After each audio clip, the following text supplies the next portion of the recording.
when you do a solo show, you grow your influence. So I always talk to one person. None of this, hey guys, you do you, but I'm like, I talk to one person. I'm so glad you're here. So glad you're listening. So I talk to one person. And then when you do an interview show, you grow your network. And so I have people like, well, should I do a solo show or a network? And again, it's a recipe. Do them both. You are now listening to the podcast where authors inspire listeners to become authors, the Going North Podcast. I'm your host, certified self-leadership trainer, best-selling author, and book enthusiast, Dom Brightman.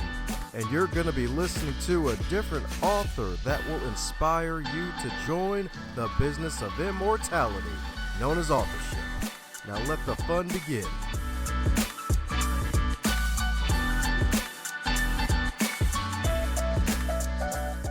Today's episode is sponsored by book number 2 from Dominic Dom Brightman, Stay the Course, The Elite Performer's 7 Secret Keys to Sustainable Success.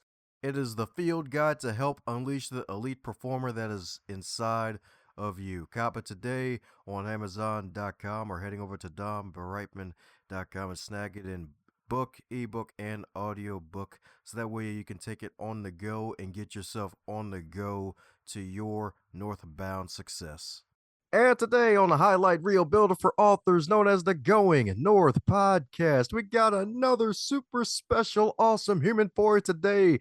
And not just any super special, awesome human. My man has broken the coolness meter. My man's cooler than 21 cucumbers indeed, because my man is a Hall of Famer, y'all. That's right, indeed, a Hall of Famer. We ain't talking about baseball or the WWF. We're talking about a podcasting Hall of Famer indeed, because back in 2018, this wonderful gentleman right here was inducted into the Podcasters Hall of Fame. You heard that right, folks. So let's give it up for the one and only, the dean of his own wonderful school of podcasting, the School of Podcasting, a DJ who's not a DJ at the moment. Let's give it up for the one and only Dave Jackson.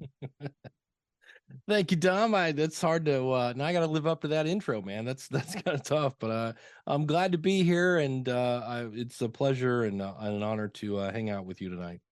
Hey, I'm honored to have you on too, man. Like, this is definitely been in the works indeed, because the thing is, it's like, oh, well, then again, I'm pretty sure you've dealt with it on your head too, where it's like your book's so far ahead with episodes, it's like crap.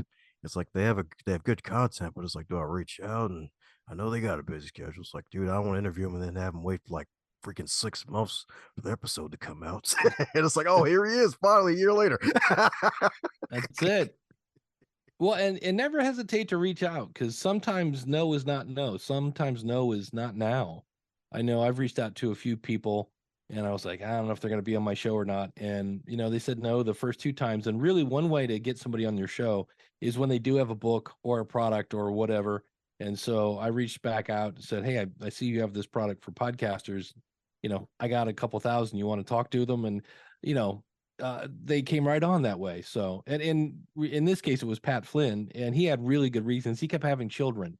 I was like, come on, where are your priorities? So what if your wife's in labor? Come on. But, but when he came out with his, he has a player for podcasters, and he's like, oh, yep, no kids right now, and I got a product. So he came right on. Sweet. That's what I'm talking about. He's a walking gold mine already. That's right, indeed. That's right, indeed.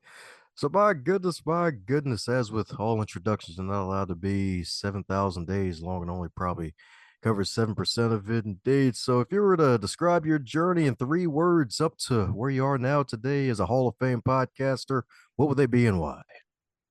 3 words. Wow. Courage, polish, and focus.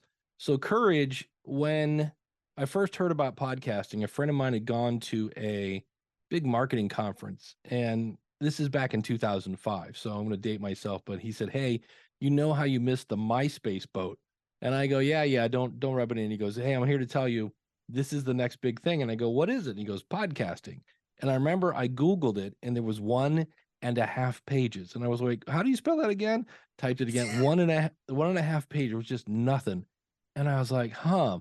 And then at the same time, people are also saying membership sites were going to be the next big thing. And I'd seen so many things where people said, this is going to be huge. And I go, oh, I should jump on that. And then I didn't, and it went right by me. And I was just like, you know what? I have no idea what I'm doing, but I'm going to figure this out. And so I was like, all right, I'm going to do this. So I created a membership site for podcasting. And it took a little courage because I didn't know what the heck I was doing, but I figured it out. And then the polish is where you figure out who you're trying to meet and the fact that you can't be kind of everything to everyone. And you need a really good friend to tell you what people are saying on the street. And so I had a friend of mine that said, hey, you want to hear what people are saying about the School of Podcasting? I said, I would love it. He goes, okay. He said, the good news is everything you need is at the School of Podcasting. I'm like, wonderful. I go, what's the bad news? He goes, everything you need is at the School of Podcasting. And I go, oh, really? And he goes, and it was just a case at the time when podcasting was new.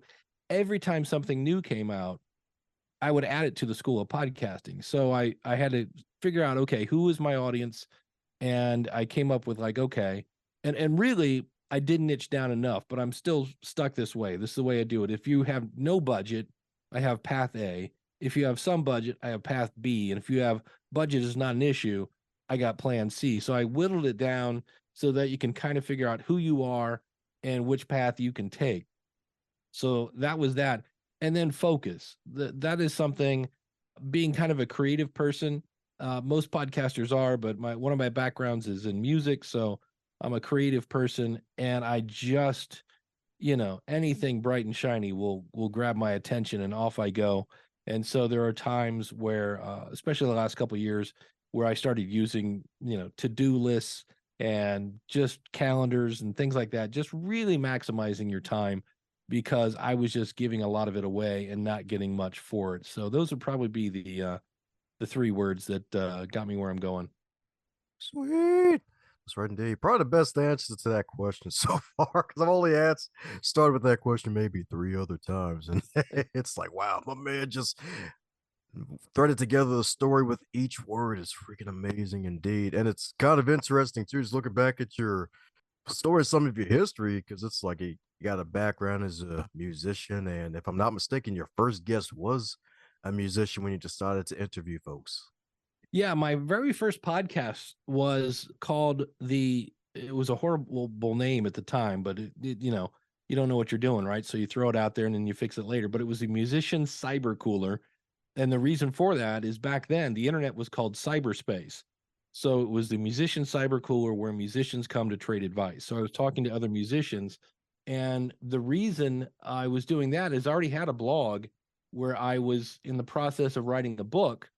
And people were like, oh, you should, put this out as a blog and a newsletter. So I did that, and that grew the audience. And then when my friend said, you should make that a podcast, I was like, all right, what's a podcast? So that did that. And then eventually cyberspace became kind of synonymous. The word cyber was often followed by the word sex. And I was like, okay, I'm not about that on this show. So I dropped the cyber thing, and it was the musician's cooler, where musicians come to trade advice. Big picture of a water cooler on it. And again, people are like, so like a wine cooler? Like what? And I was like, really? Really? You don't get it? So I finally changed it to the marketing musician, and people went, oh, I get it. And that's where I learned that anytime you kind of try to get cute with your name, maybe it can be lost on people. I had a client once that was going to name his show After the Darkness. And my test for a podcast is go up to somebody and say, I'm doing a podcast called whatever your name is. What do you think it's about? And so I said, go do that test. So he did. And somebody said, After the Darkness. I don't know. Is it like vampires or something like that? And somebody else said, isn't that a band from the 90s? And somebody else guessed something else. And I said, okay, what's your podcast about? And he goes, it's about my life after blindness. And I go, that is the name of your show, because it's got blindness in it. There's one of your keywords. People know what it's about. It's super simple. So that's what he went with. It's one of those tough things when you're trying to launch a podcast, is to find a name that's simple, got your keywords in it. People are going to understand it. And then, of course, my favorite is, I think there are, and I'm not making this up, at least 23 shows with the name Thinking Outside the Box, which I think is ironic because they did not. So That's what I'm talking about, indeed. That's right, indeed. Folks aspiring to start a podcast or to even up their podcast game is going to leave the whole jewelry store tonight, folks. That's right, indeed. That's right, indeed. 'Cause that's a solid test that a lot of folks don't even consider and don't even think about. But hey, it's kind of like sometimes you got to throw stuff on the wall and then eventually you'll find that it sticks. And then maybe once it sticks, you can turn it into, I don't know, marmalade or maybe even gold. That's it. Yeah, I always tell people because they kind of have this super stressed out pressure cooker of a brain going on because you think it has to be perfect. And I'm not saying you don't put any thought into it, but take your best swing that you got, but realize you can change that anytime you want to. It's I always say my little bumper sticker is, your podcast is a recipe. It's not a statue. You can change it later because I know about every probably year and a half, I'll go look at my description in Apple and go, what was I thinking when I wrote this? And then I'll change it again or I'll try a new marketing strategy or something like that. So it's not something where if you get it wrong, and really wrong is the wrong word there. If you don't get the engagement that you initially wanted, well, you can change something. So I have a friend of mine that's getting I think it's 1,000,000 downloads a month now. It's an insane number of downloads. And so he was spending a lot of time on social media and he decided to quit. He was like, "You know what? I'm just going to back off that for a while and see what happens because I'm spending a lot of time on it." And the answer was nothing happened. And so that you can come to the conclusion of that well then apparently, for him at least, social media wasn't really doing much for him. He kind of leans more towards advertising and promo swaps and other things like that. But, sometimes we need to do that occasionally and go, well, let me make sure I'm getting some sort of return on my investment for time here and mix it up and try something else and see what works and see what doesn't. Woohoo! There we go. That's right, indeed.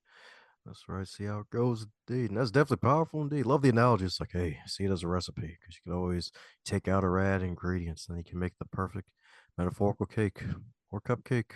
Or who knows, maybe stew, knowledge stew, or edutainment stew. That's it.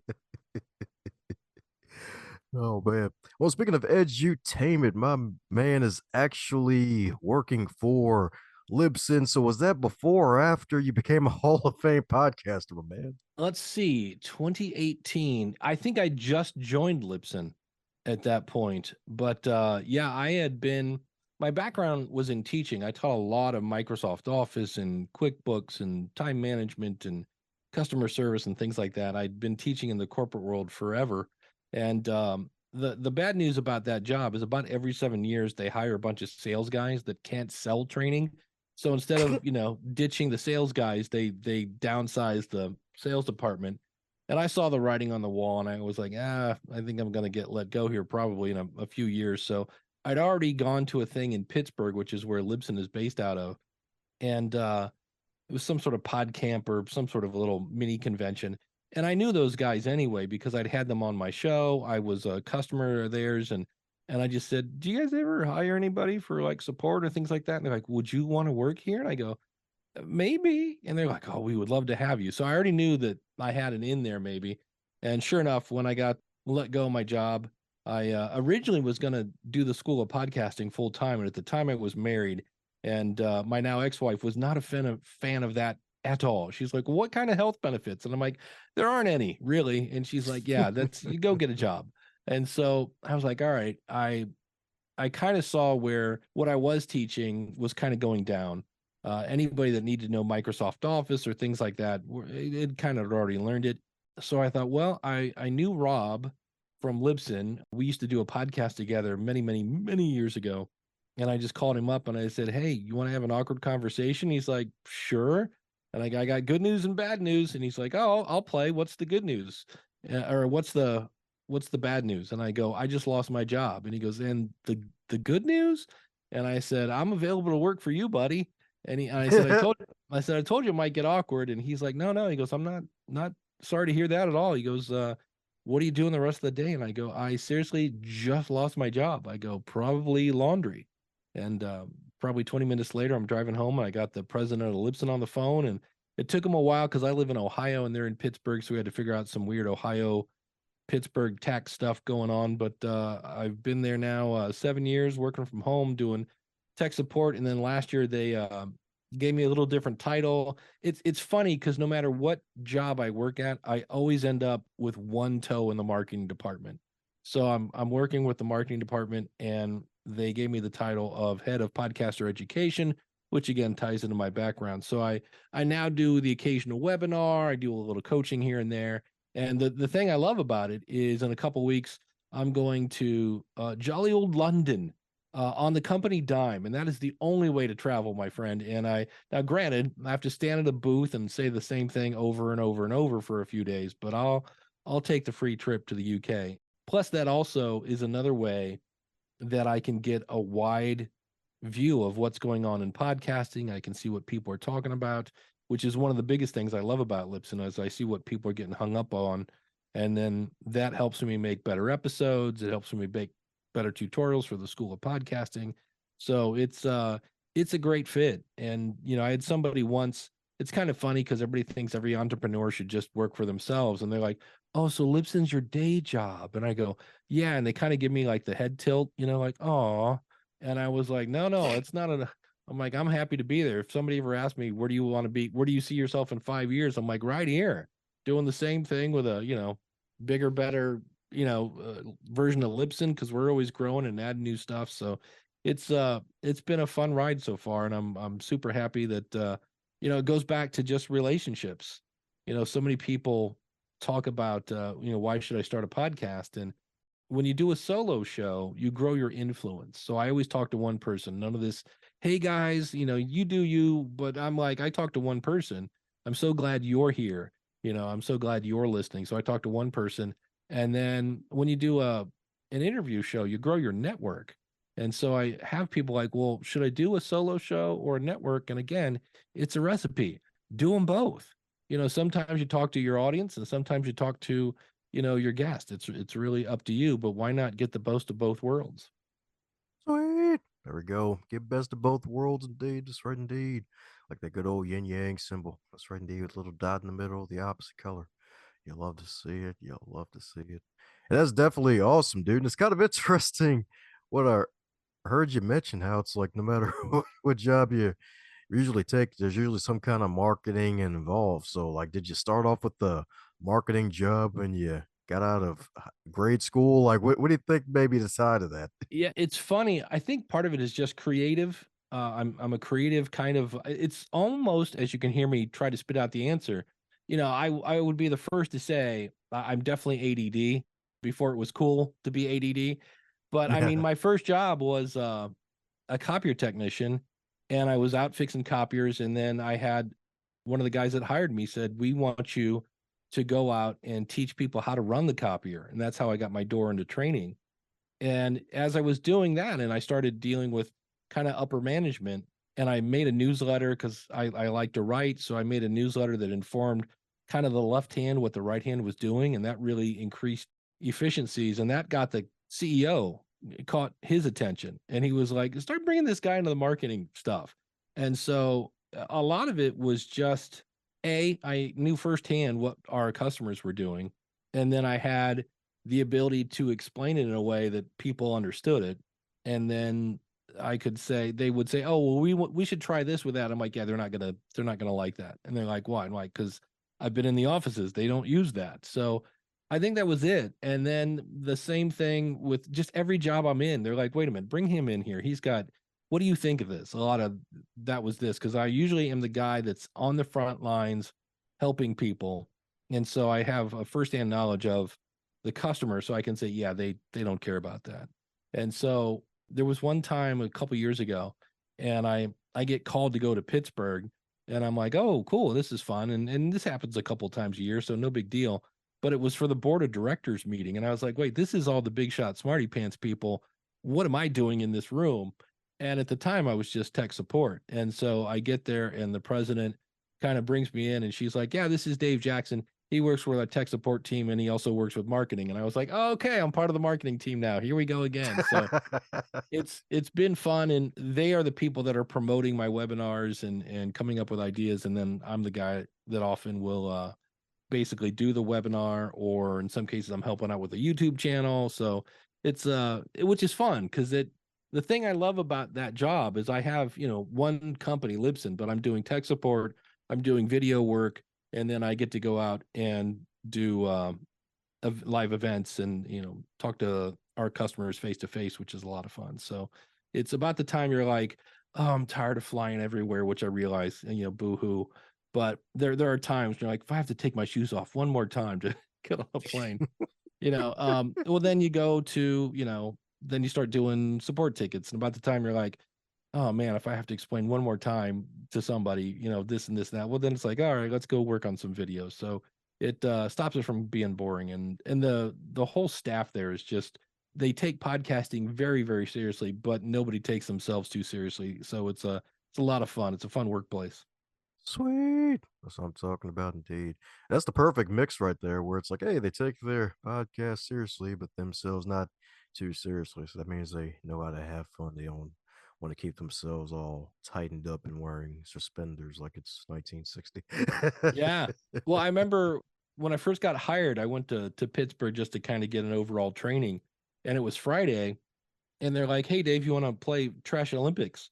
And I'm like, "What are Trash Olympics?" And it was basically, we played. I think we ended up playing blackjack, and whoever was the last person to lose had to take the trash out. And I'm like, okay, but you do know the president's office is like, I don't know, 25 steps to the left. I'm like, okay, sure. And so, and this is later in the day, so we're kind of wrapping up. And so we start playing blackjack there, and all of a sudden here comes the president. I'm like, oh, I'm gonna get fired before I even finish my 2 weeks. And she just walked by and said, "So who's winning?" And I was like, "Oh, this is a laid back place." So it was cool, and it wasn't something where we're taking an hour. This was a 10-minute break basically of everybody to blow off some steam, and little team camaraderie building there behind the scenes. So it was that's when I was like, "Oh, this is going to be a cool place to work." Sweet, a cool place indeed. So my goodness, so being able to work for a cool place and a cool organization with some longevity and basically being tied into marketing, like all that wonderful good stuff, I imagine tied into being discovered and being able to publish your fabulous book, profit from your podcast. So my goodness, so how did that come about indeed? Because if I'm not mistaken, a publisher reached out to you to write this book, right? Yeah, it's been weird, the different things by having a podcast. I was hired before I got hired at Libsyn. I got hired at a university to do. Originally, it was going to be teaching, and then it was I was kind of a counselor. But what got me in the door is they asked me what my hobbies were, and I said podcasting, and they're like, "Oh, you know how to podcast?" So that got me in the door there. I got hired to be the head of podcast at the time what was one of the biggest events called the Newbie Expo. It is now kaput because the guy that ran it just ran it right into the wall. But yeah, Libsyn came along, and then I was somebody had said, "Hey, your book, More Podcast Money, it's a little outdated." And I said, "Yeah, I'm actually thinking of rewriting it because it was, it's technology stuff, things get outdated." So I started thinking about it and actually started kind of figuring out, am I gonna kind of take the original book and tweak it, or am I just going to throw it out and start from scratch? And I decided, after trying to tweak the original one, I'm like, let's just start from scratch. I'm going to end up with something old getting in the book that I didn't want there. And so I'd already started the outline and everything like that. And I go to my email and like, hey, we're Skyhorse Publishing. We found your podcast. We like what you do.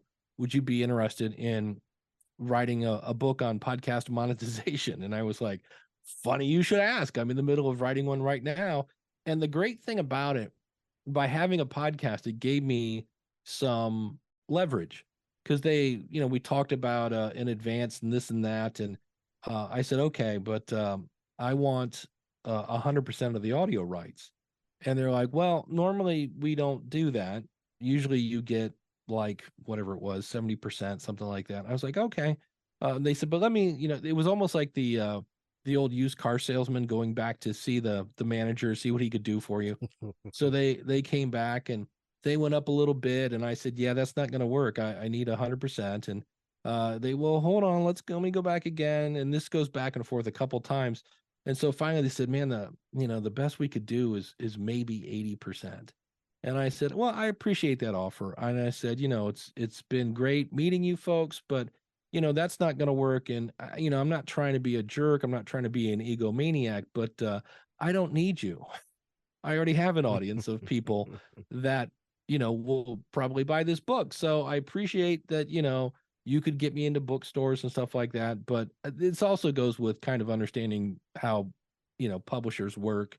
And, when they say, oh, yeah, we can get you into Barnes and Noble, I'm like, okay, if I sell enough, you can get me into Barnes and Noble. Let's not be too crazy about it.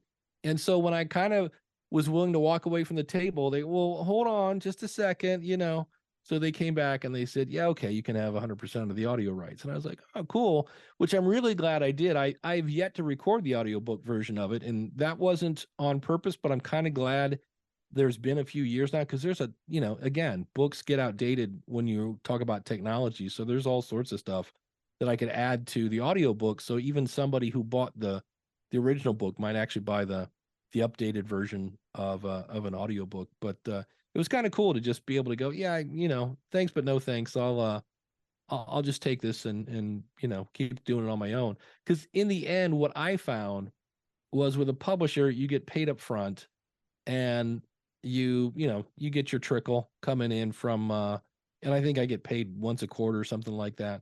And it's okay. I'm not, they're fun people to work with, but in the end, it kind of evened out where I hired somebody to make uh, a cover for me. I hired two different editors, so along with myself, and then I reached out to my podcast peeps, and I said, "Hey, who wants to be a beta reader? And if you find a typo, that'd be even better." And so I had a bunch of people look at it, and I think I spent maybe $300 to get the book out the first time I did it, and that was on a shoestring budget where and then I basically made as much money because, you keep all the money when you're doing it. And so over the years that was out, I probably made similar money to when I got the advanced up front. So it's kind of, do you want your money up front or do you want it later? And, and I will say, definitely working with a publisher, it was funny because we went through like the first and second iteration of it, and then we go through the third, and I'm like, well, surely we've found all the stuff there is to find at this point. And nope, here's a couple, and then there's a fact checker. I'm like, fact checker? How dare you fact check me? Okay, well, I guess we should, So it was a fun experience. I'm so used to kind of being my own person on, the school of podcasting that I'm used to moving fast. So when you're with a publisher, especially in my case during COVID, it was just every time I turn around, things were getting slowed down. So it was a little tricky. Yeah, I hear you. That's probably the biggest gripe I hear from authors when they traditionally publish, because it's like, especially Yeah. those who are fast with the writing and typing, it's like, shoot, I got another book ready to go. Why do I still have to wait for you to publish this book after a year that has been done? Well, that was it. I think it was, I remember, I forget when I got it done, because there was a deadline and I made my deadline. And then I was thinking it was going to be out before Christmas. And they're like, oh no, we're talking June, July. And I was like, it was like 11 months or something. I'm like, look, it's 9 months to make a baby, to make a human. How is it 11 months to make a book, But, it was, like I say, it was a different experience. The reason I went through it was just because I'd never been with a publisher. And I asked a few people that have kind of podcasts for authors, and I kind of had them look over my contract. But I think in the end, I should have spent a little more time on that, because I have one friend that really knows that stuff and was like, yeah, this is not a horrible contract. He's like, but it's not great by any means. And I was like, all right, well, that's something I've learned from. So Woohoo! Sweet. That's what I'm talking about, indeed. Heck, well, speaking of lessons, my goodness, and this, who knows, this might be a tough one for you. And it doesn't even, it could even be podcasting or heck, even life. So, what would you consider your biggest setback in life that actually was a setup for success? Ooh, I got plenty of setbacks, but set you up for success.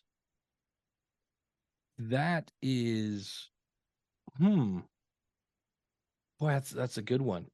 Probably one that was a really good lesson was when I was graduating from college. I already knew how to. Back then, they called them computer-based training. You'd pop in a CD and a lesson would come up, and so I made one because I knew I was going to go job hunting. And the last part, so it was I called it a digital resume, but I had my resume and then it would come with a CD and it just said, put this in your computer and it would open up. And at the end, it would be like, hey, your next step should be A, call Dave Jackson at this number and schedule an interview. B, call Dave Jackson and schedule an interview. Or C, call Dave Jackson and schedule an interview. And sure enough, it worked. And so I immediately, all my friends are like, this is amazing, you've got to sell these online, you're going to be a millionaire, blah blah blah. So I bought a domain, put up a website, and here it is, digital. And then I got it done. I was like, all right, cool. And then I went to research and I found out, oh, you know what, this brilliant idea that you came up with, yeah, it's not new. A lot of people are already doing it, and they're doing it better, cheaper, faster, stronger. And I was like, oh, so that was one that was a setback, but I learned the hard way to do some research before you go taking steps. Granted, you can research all you want, and eventually, you have to take action. So I've seen people that have, been doing research for 4 years and they haven't launched their podcast yet. I'm like, really? You can, hop in the water. You're going to be okay. So that was one that was like, oh, and it was really one of my first kind of attempts of making my own product and that whole 9 yards. And I was like, oh yeah, step one, do a little market research. You see if this is even, worth having.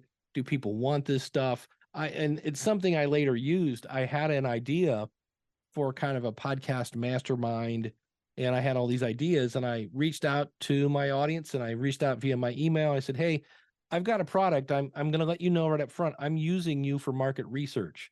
And if you'd like to participate, I've got an idea that's going to help maybe people grow their podcast. If you're interested, click here and let's schedule a Zoom meeting. And so I talked to a few people and they all thought it was a good idea, but I didn't have a single person that said, hey, what is that available right now? I need that right now. Nobody was like climbing through the screen to get this. And I was like, okay, maybe this needs to go back in the oven for a little bit and, figure out what's going on and, you know, shape it to where I then come back and say, okay, here's my new idea. And they would go, yes, I want that. I want that now. So the research always helps. Sweet. That's what I'm talking about, indeed. And definitely a valuable lesson, too. That probably Yeah. made you the success that you are today. Because, like, yeah, definitely got to do some research, especially market research at a time, and then act accordingly, as opposed to some who may want to collect forever and have a giant collection bigger than a baseball collection. And then they just strike out because they don't make any action. Take any Yeah. Well, that's a lot of times people get worried about sharing things with anybody because they're afraid people are going to, take their idea and run with it. And there's been multiple studies. Really, only about 3% of people will actually take action. And so, yeah, that doesn't mean you're 100% safe, but you're pretty safe that you can talk to somebody about your idea and they're not going to steal it from you. Especially nowadays where distraction city is everywhere. That's it. Woo! So my goodness, so since my man's probably been on hundreds, if not thousands, of interviews on both sides of the microphone, is there a question that you wish you would be asked more often when you're on the guest side of the microphone? Oh, nobody talks about what makes a good podcast. They're all, and I get it. Look, I totally get it. We're all looking. I talk about the 10,000 download golden switch, right? We're just like somehow you like Indiana Jones, you find it, you open up some sort of magic door, and there it is. It's a giant golden switch. Oh, you flip the switch, and 10,000 downloads come from heaven, right? And I'm just here to tell you, it doesn't exist. And so many people focus on the tech. Maybe if we get a better microphone. And I always go, is anybody complaining about your audio? No. Do you like the sound of your voice? Yeah, okay. I mean, I've grown accustomed to it. Okay, then you don't need a new microphone. That's I have a lovely catchphrase for that, and that is casturbation, which sounds kind of naughty, but it's basically people just they do activities so that they feel like they're doing something, but they're not. In the end, it's all about making better content. And I always tell people, I did a little survey of myself. I did for about 2 weeks. I wrote down everything I watched, read, looked at, listened to, anything like any kind of content I consumed. I wrote down what it was and why did I listen to it or watch it or read it or whatever it was. And it kind of boiled down to I consume things that make me laugh, cry, think, groan, educate, or entertain. And if you can do more than one of those, like one of the shows I watch is on HBO. It's called Last Week Tonight with John Oliver. And they cover pretty serious topics that our government should be covering, but they're not. And then they just poke fun at everybody involved with it. So I'm laughing while I'm learning, and I'm kind of groaning at the same time, going, I can't believe my government isn't doing this already. So that kind of stuff can work. And if you think about even something like South Park is outrageous, and some people might be offended or whatever, but at the end they always have that little moment where they're like, what did we learn today, kind of like the Jerry Springer ended kind of thing. So and I always say, if you're not making people laugh, cry, think, groan, educate, or entertain, there is a word for that, and it's boring. And people are like, well, how dare you? And I'm like, well, like, if you think about it, you go to the post office or something, you got to mail something, and the person stands in front of you and goes, hey, like, how about that weather? And they're like, yeah, it's windy. Okay, well, is that something you're gonna go to somebody and say, man, I had this amazing conversation at the post office? No. And that's really 70%, according to Jacobs Media, 70% of people learn about new podcasts. They try a new show based on word of mouth. And you've got to do something to where people go, holy cow, because usually birds of a feather kind of flock together and they're like, I got to go tell so and so about this. They're going to lose their mind over that. And that's not easy. It's making a good podcast is, it's like a book. I every now and then when I'll read a book, like the first two chapters are pretty good and the third one's great. And all of a sudden the fourth one is like, okay, it doesn't really apply to me.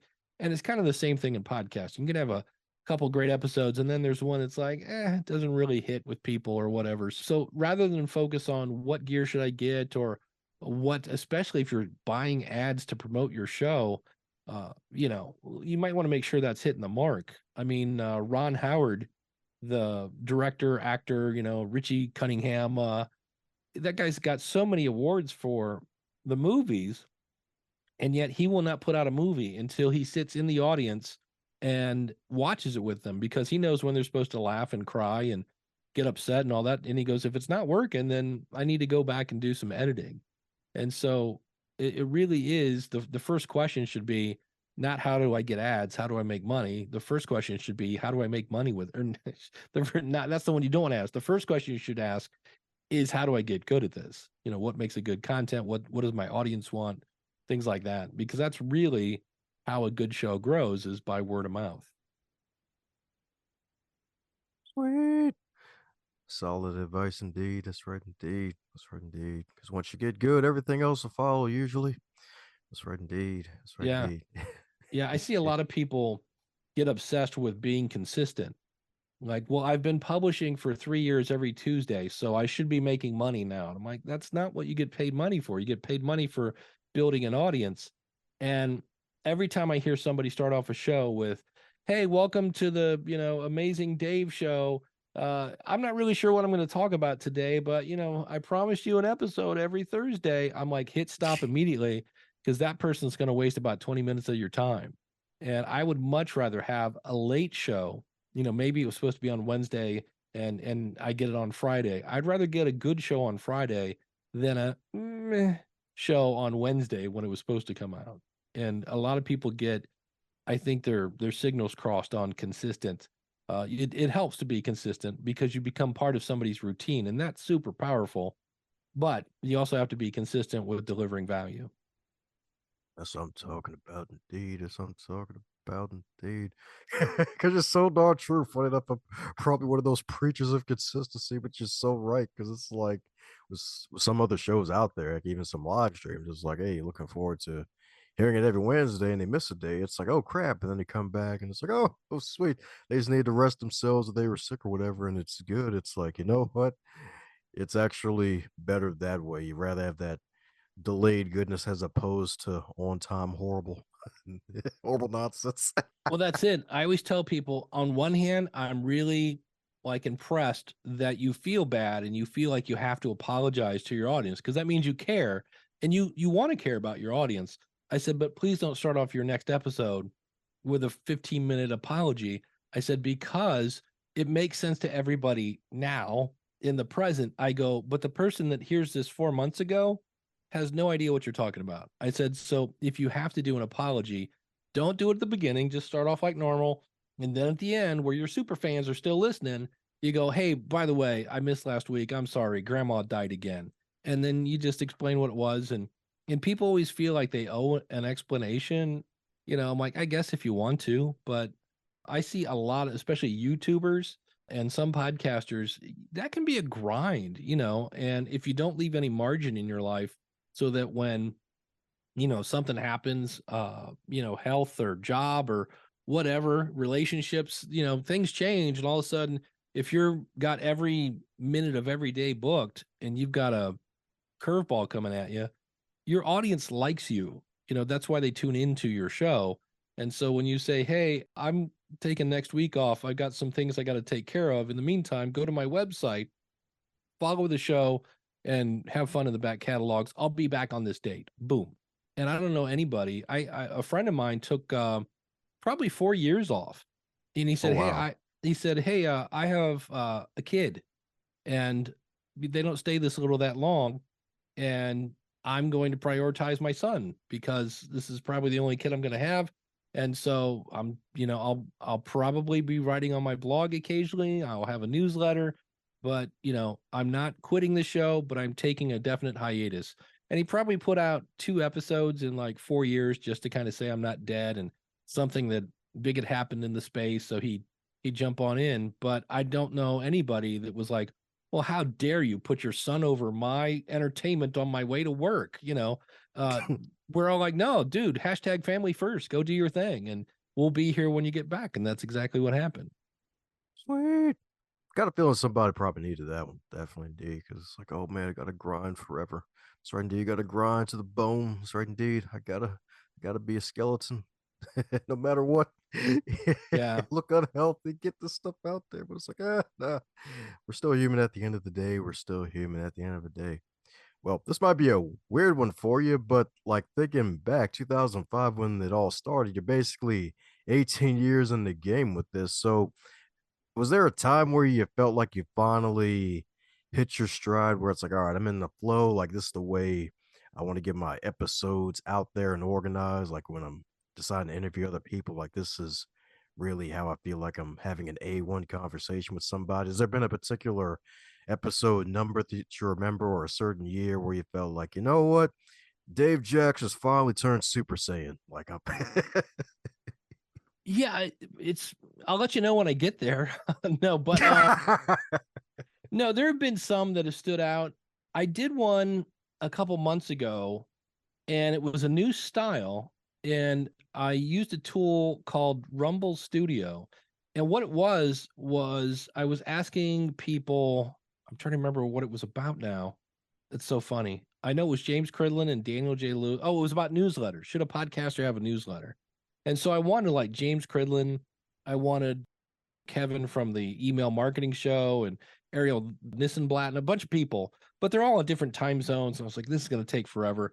And on one hand, I hated it because one of the biggest benefits of podcasting is doing a live interview with somebody and you kind of get that connection. But I was just like, hey, here are 3 questions I want you to answer, and be sure to say your name and your a little bit about your show and this one. And then I just stitched it all together.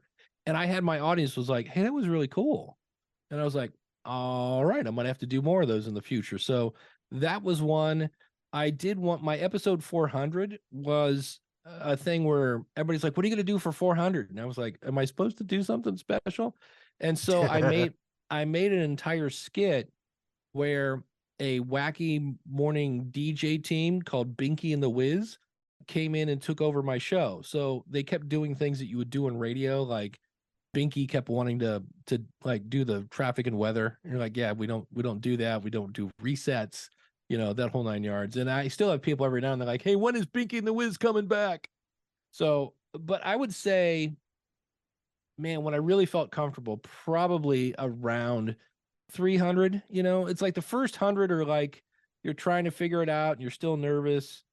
Second 100, you're kind of hitting your stride. And by 300, and I'm talking episodes, depending on how often you do these and things like that, you finally, I think, are A, comfortable behind the mic, and B, you've got enough listeners that will hopefully tell you what's good and bad. And so you've got enough to figure out, okay, what do these people really want? And when you know what they want, that's really the number one thing, because if you're giving people what they don't want, no amount of tech, no amount of marketing, no amount of anything is going to work, because people are like, hey, thanks so much for the cheese straightener. I don't really want this, but thanks, So you've got to give them what they want. And I think by that time I'd really had figured out who my audience was. It wasn't who I thought it was going to be. I thought it was going to end up with a bunch of 35 to 40-year-old entrepreneurs. I am surprised. I had 3 coaching sessions last week with 3 people over the age of 70 that are like, wow. look, they're like, I'm not dead. I got a lot of life experience and I want to share it. And I was like, all right, bring it on. Here we go. Strap in. So that's a group that I'm always surprised to have knock on my door. And I'm like, absolutely, let's make this happen. So I still get, the 35, 40-year-old entrepreneur that wants to, use it as a marketing thing. And that's really one of the best ways to use a podcast, is to market your own stuff. I mean, when you start off your show and you mention your books, I'm like, there you go. Awesome. And so, because otherwise people aren't going to know they're there. And by doing a show, we get to kind of know you. You always share a little bit around people's answers, so we get to know you and not only the guest.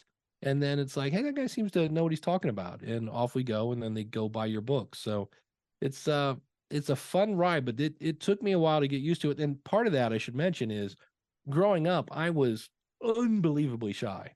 Like, I got fired from my first job as a grocery bagger because I was too timid to talk to the customers. And the boss just pulled me in and goes, look, man, you're a nice guy and you're a hard worker. He goes, but we need you to talk to people. And I was like, oh, okay, well, what do you want me to do? He goes, oh no, you're fired. We're going to let you go. Wow. And so I went back, I got that job through high school, and the teacher that got me the job was like, yeah. And, my best friend's just absolute monkey hour all the time. And he's like, you need to be more like your friend Scott. And I was like, dude, that's just like asking me to grow a third arm. And he goes, I got some advice. I'm like, okay. He goes, what I want you to do is act the way you want to be. And someday you will be the way you act, which now today we just politely call fake it till you make it. And that's what I did. I just pretended I was outgoing, and now you can't shut me up. But I'm still, underneath it all, I'm still at times a little shy guy. When I would go to, when I was married, my wife was a nurse, and we'd go to like her Christmas party where I knew nobody, and they're all talking about stuff I have no idea. And I remember the one time she looked up and she said, no, no, no. And I go, what? She goes, you're going to be shy, Dave. I go, I don't know anybody. She's like, don't be shy, Dave. I don't like shy, Dave. Come on, stay with me. So it's something that's still there. I just every now and then have to, I was at a conference once, and it was a dinner for just speakers. And I was like, well, if anybody needs a podcast here, it's these people. And I was literally as far away from the group as you could get. Like, here's the buffet and all the food on the right. Dave is way over on the left, sitting by himself. And I just said, okay, idiot, what are you doing here? You're here to network and meet people, and you're as far away from people as you can get. And I just said, okay, let's figure this out. So I look up, and the closest person to me was a woman that was, she had blonde hair. And I just said, can you go up to that woman and ask, what brings you to the conference? And I was like, yes, I can do that. That's not going to kill me. And so I walked up and talked to her. We had a lovely conversation, and it was just one of those, once you get me going, I'm okay. But there are times when I'm just like super introverted, and, that's something I still occasionally battle with. So, just realize that I think it's 70% of people have what is called imposter syndrome, where you just think, nobody's going to listen to me. And I'm talking like people like Tom Hanks, Garth Brooks, all sorts of superstars. They're like, I watched a video of Tom Hanks. He's like, oh, I'm a total fraud. He goes, I'm expecting anytime somebody to knock on the door and go, I don't know who you are, but we're not putting you in any more movies. So just realize that's normal, and just baby step it. Woohoo! There you go. That's right indeed. Baby stepping until you get a pair of Timberland boots on your feet, metaphorically speaking. That's right indeed. That's right indeed. So, my goodness, fun question for you. So, if your wonderful book profit from your podcast, if that book were a food, what would it be and why? That is a question I not thought of. I heard you ask somebody that on a previous episode, and I was like, oh, I need to come up with a food. I was trying to think of something. You know what it is? It's a drumstick ice cream cone. And here's why. Because if you think about that, those are kind of hard and crunchy on the outside. And so, but once you break through that hardness, now you're into the lovely, sweet, awesome, sugary vanilla ice cream. And so I say that book is that way because it starts off. The first chapter is not about podcasting. It's like, hey, don't forget, you need to grow an audience first. None of this works if you don't have an audience. And that's I share stats in that book that people don't like me to share. Like, hey, it takes in some cases 3 years to build up an audience. And people are like, well, don't say that. Nobody will start a podcast. And I'm like, well, I'm honest. It might take 2, depending on what your background is. But so, when you first start a podcast, it's a little tough. You're getting that whole thing with, I'm not comfortable behind a mic. I don't know anything about Audacity or whatever software you're using, and there's the whole tech part of it. But once you get through that and you do get the point where you're like, oh wow, people are actually listening, because the beauty thing of podcasting is there is no spam. There's nobody listening to your show that doesn't want to listen to it. And the people that don't want to listen to it, just swipe left or right or whatever it takes to get you out of their app.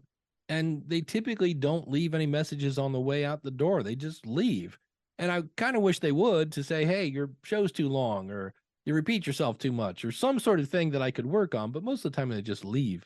And so if you're worried about what people are going to think, well, first of all, when you go to Walmart, people are already judging you. Trust me, the person behind you is looking at your cart and your clothes. You're getting judged everywhere you go. So if you think you're going to avoid that by starting a podcast, you're not. And the people that like you will like you, and the people that don't, and that's perfectly fine. Don't worry about it. You do you. And I talked to a guy this week. He's a retired pastor. And he said, I'm thinking of doing a podcast. And I'm like, okay. And he goes, I realize there are a lot of religious podcasts out there. He goes, most of them are just sermons. And I go, yeah, a lot of them. And he goes, well, that's the one thing I kind of miss about being a pastor. He goes, I don't miss all the meetings and all the other stuff that goes on with running a church. He goes, but I miss sharing a message. And I go, okay, well, what's the goal of the show? And he goes, well, I miss it. I want to have, he goes, to me, that's kind of fun. And I'm like, well, let's have some fun.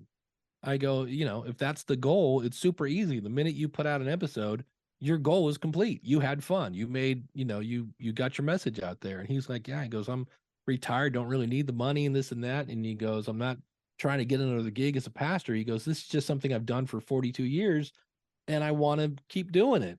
He goes, I just don't want to do all the churchy stuff. And I'm like, well, then keep on doing it, my friend. And he's like, oh, okay. For some reason, so many people think, oh, I have to do a podcast. I have to do video. That's not true either. And I have to make money. And I'm like, no, this is the world's cheapest therapy in many cases. Sometimes just putting your message out there will make you feel good, and you'll find somebody else that'll go, oh, I thought I was the only person that thought that. So yeah, it's not always all about, as much as, the guy that wrote the book, Profit from Your Podcast, is saying you don't have to make a podcast. You don't have to make profit with your podcast. A lot of people just do it for fun, but if you do want to make some money, well, then pick up the book. Woohoo! That's right, indeed. Definitely a good book, indeed. And that's probably one of the biggest things I like about your book, too, because it's like, hey, you're really honest with folks. It's like, hey, you got to have an audience first. It's like, and hey, like ad revenue, like, it's only after you get like 5,000 downloads, at least at the top of that writing, it may be higher now. And it's like, shoot, well, you got to guard your integrity. Like, don't like say yes to the first opportunity for ad revenue, because hey, if you don't like it and your audience doesn't like it, then well, you could be in for a rough time. Well, yeah, if you tell everybody this is the best thing since sliced bread, you should buy this, and half your audience buys it and it's horrible, well, the next time you say, oh, this is a really great product, they're gonna like, yeah, I've heard that before. So it's always a bumper sticker kind of thing, but I say every podcaster starts off with two things in common. A, they don't have an audience yet, and B, they have integrity. So it's a matter of how can you build your audience without losing your integrity. Woohoo! That's right, indeed. Definitely keep that integrity, especially nowadays. Folks want that real deal. They don't want no pleather jacket. That's right, indeed. They want the leather, unless they're vegan or Well, love that's animals. it. And I always my show description, my episode descriptions are usually pretty detailed because I'm like, this is why. Like my last episode, I was talking about how people love to quote Listen Notes stats. Listen Notes is this website. It's got a bunch of podcasts on it, and I see people like I have a friend of mine that hasn't had a podcast out in about 7 years, maybe even 8, and he's in the top 1.5%. And I'm like, wait, how can that be? And so I looked at it and they kind of describe it that you're ranking against all of the 3 million podcasts that are in their directory. Well, not all of those are putting out episodes. So I hope you rank higher than the show that hasn't put out an episode since, 2020 or whatever, 2016 or something like that. So I said, that's kind of a weird stat because you're either A, using it to boost your kind of credibility up and hoping that the audience doesn't know. Well, that's a totally crap. Congratulations on beating that show from 2000, 10. Or you do know that it's crap and you're still using it to prop yourself up, in which case I don't think you're a very nice person. You shouldn't be doing that. You're preying on the uninformed. And so I talked about that in my last episode, and people have just said, "Oh, that's really cool that you're doing that. Somebody should be blowing the whistle on this because I see that stat a lot." And I'm like, "Yeah, I've seen people quote that on stages at podcast events, and it takes everything I have just to not raise my hand and go, "Hey, you do know that's a complete bogus stat, right?" So it's tricky. There's a lot of information out there. Some of it's good, some of it's bad, and so if I do say, hey, this is like ratings and reviews do not help you get found, and that has been repeated per nauseum that everybody believes that to be true. And I went out and found the quote on Apple's website that says this does not help you in the rankings. And so that's the other thing I do is anytime I have an opinion, I'm like, and here's why I think this. So I'm always open to another opinion, but you got to bring me some sort of link or something I can look at. It's not just, well, I think you're wrong. Okay, well, I get that. I'm ready to listen, but why do you think I'm wrong? And what are you basing that on? And so anytime I say this is different and this is why I think this, I always detail it in my episode description so that in the event I am wrong, somebody can say, oh, hey, I see where you linked to this article or this and this and that. Here's another one. It's a different point of view. So that's that whole integrity thing. Woohoo! That's right, indeed. Gym after gym, baby. That's right, indeed. I'm telling y'all begin the jewelry store today, baby. That's right, indeed, because it's so darn true. Because, yeah, that listen note stat's hilarious, especially the way you explained it so well. Because it's like, congratulations. You beat a show that's basically retired for like 8 years. Congratulations. You beat Floyd Mayweather in like 20 years from now. Congratulations. That's it. That's it. Oh man. Well, we're coming down to the magical question that every guest gets to receive. And that is if you were to wake up tomorrow and you were 25 again, but you're still in the current year, what advice would you give to yourself? Ooh, probably it would do with money. I think because you always hear that person like when you're in high school and they like if you put $5 a week away by the time you're 77 you'll have $8 trillion and you're like nah that can't work right.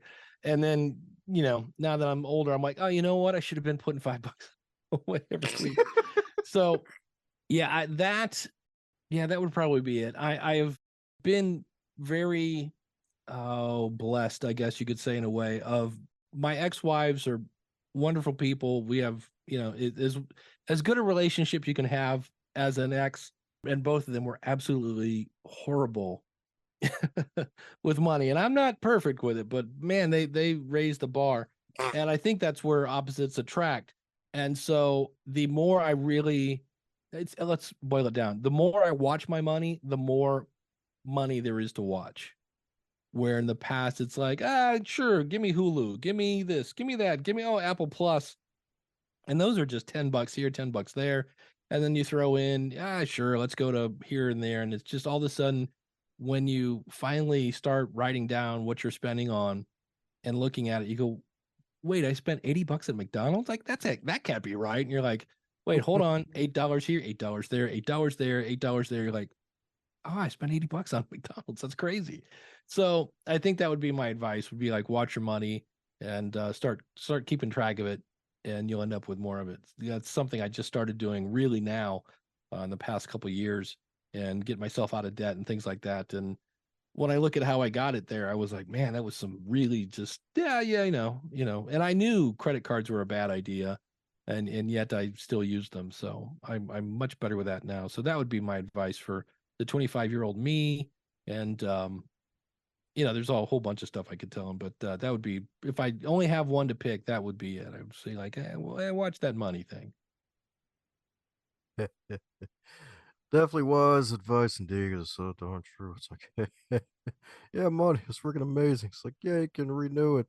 It's like, yeah, you can, but it doesn't always happen at the speed you want it to. Yeah, ain't that the truth? That's right indeed. That's right indeed. So watch that money, folks. That's right indeed. Put it around your wrist like a watch and watch it. That's right indeed. And it may grow like a tree. And then you'll have a wooden watch. It'll be a tree watch. That's right indeed. And then maybe put some sunglasses on that tree, and then you'll definitely be watching some trees. All right.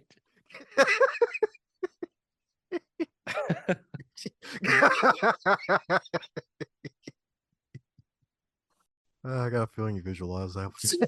That's it. I'm like, and what was Dom smoking before we got on the mic tonight, man? Oh, don't worry. It's just a natural high from that time when I was a tree. That's it, my friend. It's funny. Well, before I go down that rabbit hole where they smoked me for my knowledge, folks need to follow my man, the mighty DJ, the Hall of Famer, baby. Somebody get us some for those need to keep up with the Daring Dave. What's the best way for folks to do so? Yeah, if you want to start a podcast, everything you need out there is at schoolofpodcasting.com. Got over 800 episodes you can pick through to get some insight into that. And then if you want the book, that's at profitfromyourpodcast.com.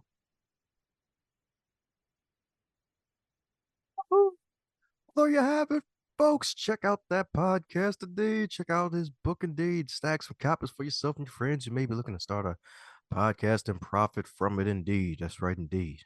Don't worry, he's not wearing a robe with a diamond ring in the book. Don't worry. It's called Profit from Your Podcast, not getting uberly rich from your podcast. It's a huge difference. Huge difference that he goes into detail in the book.